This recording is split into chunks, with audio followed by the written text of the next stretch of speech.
Hi friends! Thanks for tuning in. If you like this video, please give it a like, comment below, and take a moment to subscribe to our channel.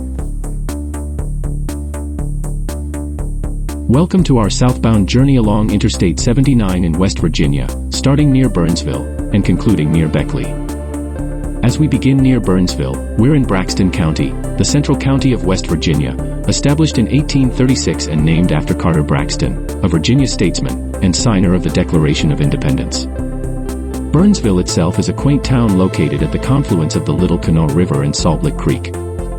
As we continue south on I-79, we'll pass through the rolling hills characteristic of West Virginia's Appalachian region. This terrain, part of the Allegheny Plateau, offers travelers a series of gentle rises and valleys, showcasing the state's natural beauty. The highway itself, known as the Jennings-Randolph Expressway in West Virginia, provides a smooth and scenic route through this diverse landscape. Approaching Beckley, we enter Raleigh County. Beckley, the county seat, was founded in 1838 by General Alfred Beckley, and named in honor of his father, John James Beckley, the first clerk of the House of Representatives, and the first librarian of Congress. Beckley serves as a gateway to the scenic wonders of southern West Virginia. Its location amidst the Appalachian Mountains offers a blend of historical significance and natural beauty, making it a notable stop along our journey.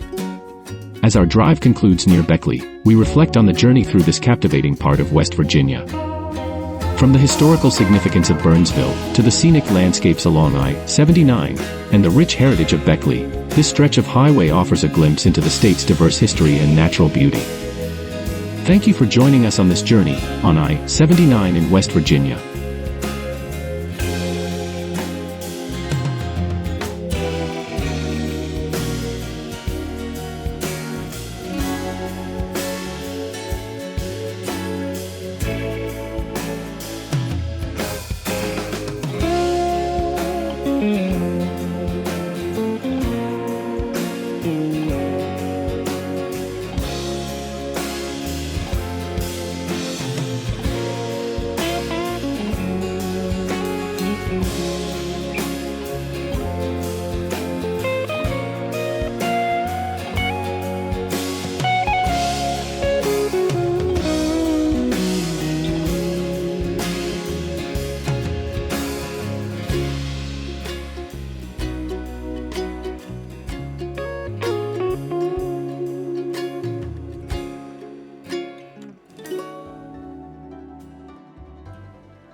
watching!